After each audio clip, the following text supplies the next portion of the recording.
Hello guys, welcome back to my YouTube channel. उम्मीद है कि आप सब खैरियत से होंगे। तो गाइस, जैसा कि आप सब जानते हैं कि फाइनली 2 छुट्टियों के बाद आज फिर से इनिशियल टेस्ट का सिलसिला जारी हो गया है। तो हमारे एक्सपीरियंसेस तो चलते ही रहेंगे। सैटरडे संडे को भी हम अपनी कोशिश करते हैं कि आप लोग के लिए एक्सपीरियंसेस अपलोड करें, क्योंकि सैटरडे संडे वीकेंड का ऐसा वो होता है जिसमें बंदे के पास थोड़ा टाइम भी ज़्यादा होता है और वो अपनी तैयारी अच्छी कर सकता है। तो इसलिए हमने इस पूरे सैटरडे संडे को आपके साथ डेली एक्सपीरियंसेस शेयर किए हैं, ताकि आप लोगों का टाइम वेस्ट ना हो और आप लोगों की ज़्यादा से ज़्यादा एमसीक्यूज़ की प्रैक्टिस हो जाए। तो आज की वीडियो में हम बात करेंगे 21 अगस्त 2022 की इनिशियल टेस्ट एक्सपीरियंसेस के बारे में। तो ये कल वाले एक्सपीरियंसेस है जो बच्चों ने कल हमारे साथ शेयर किए थे। संडे को कुछ बच्चों ने शेयर किए थे अपने एक्सपीरियंसेस जो फ्राइडे को टेस्ट देकर आए थे। अब ये नए जो एक्सपीरियंसेस है 22 अगस्त के, वो इंशाल्लाह रात तक हमारे पास पहुंच जाएंगे। फिर हम उनको सॉल्व करके 5 या 6 बजे तक वीडियो अपलोड कर देंगे। तो चलो बात करते हैं आज के इनिशियल टेस्ट के एक्सपीरियंसेस के बारे में। आपका टाइम वेस्ट नहीं करते, जल्दी से वीडियो को स्टार्ट करते हैं। तो क्वेश्चन नंबर 1 है, magnetic induction in current carried solenoid is dash. Answer है यूनिफॉर्म। क्वेश्चन नंबर 2 है, induced electric current can be explained by using dash law. Answer है पैराडेज लॉ। तो जैसा कि मैं आप लोग को हर वीडियो में बताता हूँ कि फिज़िक्स में जो फेमस लॉज हैं, फैराडेज लॉ, हुक्स लॉ और दूसरे जो law of thermodynamics, Bernoulli's continuity equation, ये आपको फिंगर टिप्स पे आने चाहिए, क्योंकि इनमें से काफ़ी ज़्यादा एमसीक्यूज़ आते हैं। इसके बाद जो ज़्यादा एमसीक्यूज़ आते हैं वो यूनिट्स में से आते हैं, फार्मूलाज में से आते हैं और डायमेंशंस में से आते हैं। उसके बाद जो थोड़े बहुत एमसीक्यूज़ बचते हैं वो न्यूमेरिकल प्रॉब्लम्स में आते हैं। न्यूमेरिकल प्रॉब्लम्स अगर आपको फार्मूला और यूनिट आता है तो आप कोई भी न्यूमेरिकल प्रॉब्लम आसानी से सॉल्व कर सकते हैं। तो बेसिक ये 4-5 चीज़ें अगर आप लोग कर लेते हैं तो आपका टेस्ट आराम से क्लियर हो सकता है। तो नेक्स्ट की तरफ चलेंगे। क्वेश्चन नंबर 3 है, inductance is measured in dash. Answer है हेनरी एच। क्वेश्चन नंबर 4 है, in actual transformer the output is always dash. Answer है less than input. Question number 5 है, to construct a step down a transformer. Answer है V S is less than V P. एक बार फिर से बोल रहा हूँ, V S is less than V P.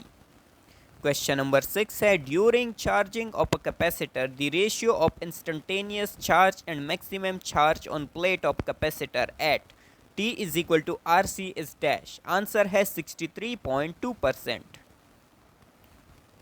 Question number 7 है, charge on the electron was calculated by dash. Answer है मिलीकन। क्वेश्चन नंबर 8 है, SI unit of electric flux. Answer है Nm2C-1। क्वेश्चन नंबर 9 है, proportionality constant between current and potential difference is dash. Answer है are. Question number 10 है, dimension of stress. Answer है Nm-2 और इसका जो डायमेंशन है वो है Ml-1 T-2। तो ज़्यादातर बच्चे इस क्वेश्चन में कहाँ पर कंफ्यूज हो जाते हैं, वो स्ट्रेस और स्ट्रेन के दरमियान कंफ्यूज हो जाते हैं। अब स्ट्रेन का ना कोई यूनिट है और ना ही उसका कोई डायमेंशन है, जबकि स्ट्रेस का यूनिट है Nm-2। लेकिन अगर Nm-2 आपके साथ ऑप्शन में गिवन ना हो तो आपने पास्कल को क्लिक कर लेना है, क्योंकि पास्कल भी स्ट्रेस का यूनिट है। तो आपने इनमें कंफ्यूज नहीं होना। क्वेश्चन नंबर 11 है, critical temperature of mercury is dash. Answer है 4.15 केल्विन। क्वेश्चन नंबर 12 है, impulse is the product of dash. Answer है force multiply by time F dot T. Question number 13 है, power is the dot product of dash. Answer है force multiply by velocity F dot V. Question number 14 है, energy and torque has dash dimensions. Answer है same dimensions. Question number 15 है, photo electric is application of dash. Answer है electromagnetic radiation. Question number 16 है, find the odd one out. तो ये कुछ बच्चों ने मैसेजेस किए थे कि सर प्लीज़ इंटेलिजेंस पोर्शन भी बताए। वैसे तो मैं अपनी जो एक्सपीरियंस की वीडियोस हैं उनमें ज़्यादातर एकेडमिक को शामिल करता हूं, क्योंकि इंटेलिजेंस टेस्ट इतना मुश्किल नहीं होता और बच्चे आसानी से क्लियर कर जाते हैं। लेकिन एकेडमिक में काफ़ी बच्चे रह जाते। तो इसलिए हमारा जो बेसिक फोकस होता है वो एकेडमिक पोर्शन में फ़िज़िक्स, इंग्लिश और मैथमेटिक्स पर होता है। लेकिन कुछ बच्चों ने मैसेज किए थे कि सर प्लीज़ इंटेलिजेंस के पोर्शन भी ऐड करें, तो आज हमने इंटेलिजेंस का पोर्शन भी ऐड किया है। तो आपने इन एमसीक्यूज़ को समझ के करना है, क्योंकि अगर आपको ये कुछ एमसीक्यूज़ भी समझ आ गए ना तो आप इंटेलिजेंस का पोर्शन आसानी से क्लियर कर सकते हैं। अब मैं आपको बताता हूँ कि आपने ये एमसीक्यू सॉल्व कैसे करने हैं। अब देखिए, find the odd one out, तो ये वर्बल इंटेलिजेंस का क्वेश्चन है। अब हमने इनमें से ऑड वाले को निकालना है। Karachi, Moscow, Beijing, Canberra. अब देखिए, आपने इस सीक्वेंस पर गौर करना है। अब देखिए, मॉस्को जो है वो रशिया का कैपिटल है, बीजिंग जो है वो चाइना का कैपिटल है, कैनबेरा जो है वो ऑस्ट्रेलिया का कैपिटल है। अब कराची पाकिस्तान का एक शहर है, कैपिटल नहीं है। तो बाकी की 3 कैपिटल्स हैं और कराची कैपिटल नहीं है। तो हमारा जो आंसर होगा वो होगा कराची, क्योंकि इन सब में ऑड यही है। लेकिन अगर ये क्वेश्चन कुछ इस तरह आता, 3 आम शहरों के नाम होते जैसे कराची, लाहौर या फैसलाबाद, और साथ में किसी कंट्री का कोई कैपिटल आ जाता, तो फिर ऑड वाला वो कैपिटल होता, क्योंकि बाकी जो 3 थे वो सिंपल शहर थे और जो एक था वो कैपिटल था। तो आपने इन क्वेश्चंस में बेसिक चीज़ यही होती है कि आप लोगों को ऑड फाइंड करना होता है। अब ये क्वेश्चन कुछ इस तरह से भी आ सकता है कि आपको दिया जाए कि find the odd one out, आपको एक चिड़िया का नाम दिया जाए, जैसे कि बोल दे बर्ड, एलिफेंट और हिरन का बोल दे और साथ में टाइगर का लिख दे। तो हमारा जो ऑड होगा वो टाइगर होगा, क्योंकि बाकी जो 3 हैं वो गोश्त नहीं खाते और टाइगर जो है वो खाता है। या फिर कुछ इस तरह भी दिया जा सकता है कि 4 ऐसे जानवरों के नाम दे जो ज़मीन पर रहते हैं और एक किसी ईगल का नाम दे, तो आपने ईगल को करना है, क्योंकि ईगल हवा में उड़ता है और बाकी के 3 ज़मीन पर होते हैं। तो ये ऑड वन जो क्वेश्चन होते हैं ना, इसमें आपको बेसिक फ़र्क मालूम करना होता है। आपको पता होना चाहिए कि कौन सी चीज़, बस आपको थोड़ा से कंसंट्रेट करना होता है, बाकी आसानी से क्लियर हो जाते हैं ये क्वेश्चंस। तो उम्मीद है कि ऑड वाले क्वेश्चंस की आप लोगों को समझ आ गई होगी। नेक्स्ट पे चलते हैं, कंप्लीट द फॉलोइंग सीरीज़। अब ये नंबर सीरीज़ की क्वेश्चन, अब इस पर आप लोगों ने गौर करना है। अब देख सकते हैं हमारे पास सीरीज़ क्या है, 2, 3, 5, 8, 12।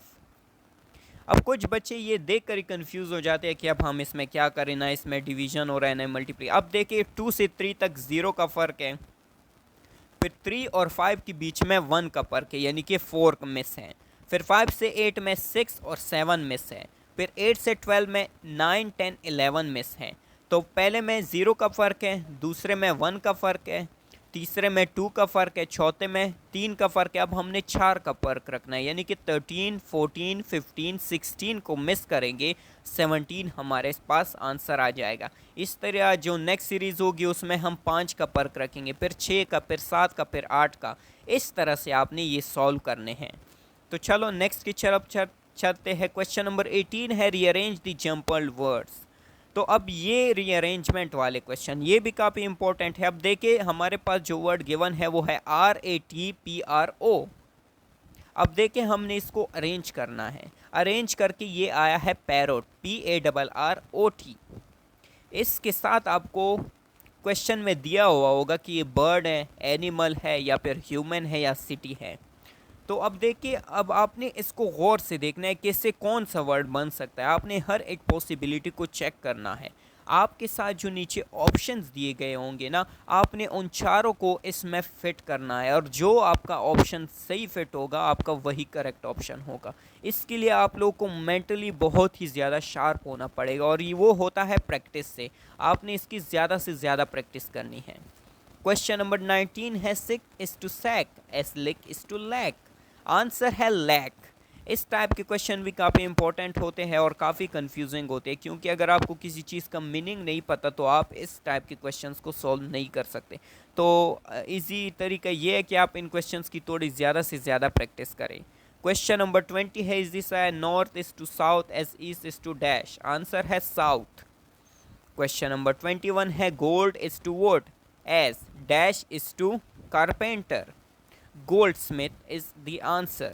क्वेश्चन नंबर नेक्स्ट है व्हाट विल कम नेक्स्ट। अब इस सीरीज में नेक्स्ट क्या आएगा, तो अब देखते हैं 27, 20, 14, 9, 5 एंड डैश।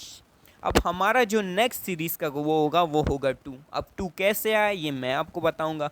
अब देखिए 27 से 20 के दरमियान 7 डिजिट्स का फ़र्क है, फिर 20 से 14 के दरमियान 6 डिजिट्स का फ़र्क है, फिर 14 से 9 के दरमियान 5 डिजिट्स का फ़र्क है, फिर 9 से 5 के दरमियान 4 डिजिट्स का फ़र्क है। अब हमने 3 डिजिट्स का फ़र्क रखना है, तो 5 में से 3 डिजिट्स माइनस कर दो, तो हमारे पास जो आंसर आएगा वो होगा 2। यानी कि फर्स्ट में 7 कम किए हैं, 7 लेस किए हैं, फिर 6 को लेस किया है, फिर 5 को लेस किया है, फिर 4 को लेस किया है, फिर 5 में से हम 3 को लेस कर देंगे तो 2 हमारा आंसर आ जाएगा। नेक्स्ट की तरफ चलते हैं। What will come next? 62, 30, 14 and 6। अब ये काफ़ी इम्पोर्टेंट और डिफ़िकल्ट क्वेश्चन है, क्योंकि आप देख सकते हैं कि इसमें ना कोई टेबल यूज़ हो रहा है, ना कोई मल्टीप्लिकेशन हो रहा है, ना डिवीज़न हो रहा है। अब आपने इस सीरीज़ को समझना है। अब आपने इन क्वेश्चंस को सॉल्व कैसे करना है, पहले देखना है कि सब डिजिट्स में फ़र्क क्या है। अब देखें 62 में से 32 को माइनस किया है तो 30 आ गया, फिर 30 में से 16 को माइनस किया है तो 14 आ गए, 14 में से 8 को माइनस किया है तो 6 आ गए। अब 6 में से हम 4 को माइनस करेंगे तो हमारे पास 2 आ जाएगा। अब इसमें सीक्वेंस क्या बन रहा था कि पहले 32 माइनस किया है, फिर 32 को हाफ किया है, 16 माइनस किया है, फिर 16 को हाफ करके 8 माइनस किया है। अब हम 8 को हाफ करेंगे तो 4 माइनस करेंगे तो हमारा करेक्ट आंसर हमारे सामने आ जाएगा।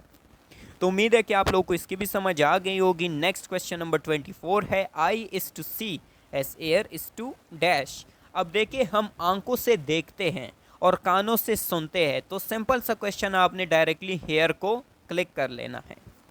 क्वेश्चन नंबर 25 है if 1 2 3 4 5 6 7 stands for reading, what number would stand for grand. अब ये काफ़ी इंपॉर्टेंट और डिफ़िकल्ट क्वेश्चन होते हैं, लेकिन अगर आपको समझ आ गई तो आप सेकंड्स में इसको सॉल्व कर सकते हैं।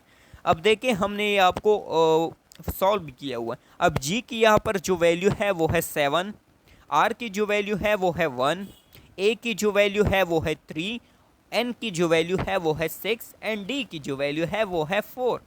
अब ये हमने निकाली कैसे? अब ये देखिए रीडिंग में और ये सीक्वेंस में 7 डिजिट्स है, तो आर पहले नंबर पे है तो इसकी वैल्यू होगी 1। इसी तरह ई दूसरे नंबर पे है तो 2 उसकी वैल्यू, ए तीसरे पे है तो 3 उसकी वैल्यू, इसी तरह डी आई एन जी और ये 4 5 6 इनकी वैल्यूज़ हैं। तो अब देखिए ग्रैंड में क्या क्या आता है। जी आता है तो जी की वैल्यू क्या है यहाँ पर 7 है। उसके बाद आर आता है, आर की वैल्यू है 1। उसके बाद ए आता है तो ए की वैल्यू है 3, एन आता है, एन की वैल्यू है 6, डी आता है, डी की वैल्यू है 4। तो इसको अरेंज करेंगे तो 7 1 3 6 4 हमारा आंसर आ जाएगा।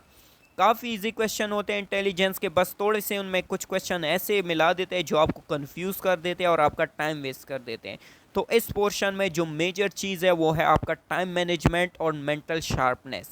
और वो कैसे आएगा? जब आप प्रैक्टिस करेंगे। तो आपने कोशिश करनी है कि अच्छी सी प्रैक्टिस करके जाए तो इंटेलिजेंस पोर्शन वैसे सबका इजीली पास हो जाता है। तकरीबन 90% स्टूडेंट्स ऐसे होते हैं जो इंटेलिजेंस पोर्शन आराम से क्लियर कर लेते हैं, लेकिन उनको मसला फ़िज़िक्स, इंग्लिश और मैथ्स में आना स्टार्ट हो जाता है और ज़्यादातर बच्चे फ़िज़िक्स के पोर्शन में फ़ेल हो जाते हैं। तो इस वजह से हमारा जो ज़्यादातर फोकस है वो फ़िज़िक्स और इंग्लिश पर होता है। तो क्वेश्चन नंबर 26 है वो है 70% ऑफ 70। मैथ्स का क्वेश्चन है, परसेंटेज का क्वेश्चन है।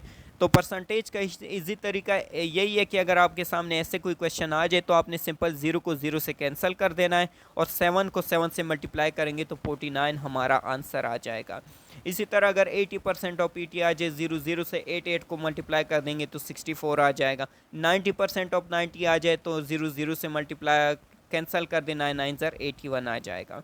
तो ये तो थे परसेंटेज के क्वेश्चन। तो गाइस उम्मीद है कि आप लोगों को इंटेलिजेंट, फिजिक्स और ये जो मैथ्स का मैंने क्वेश्चंस कराए हैं वो उनकी समझ आ गई होगी।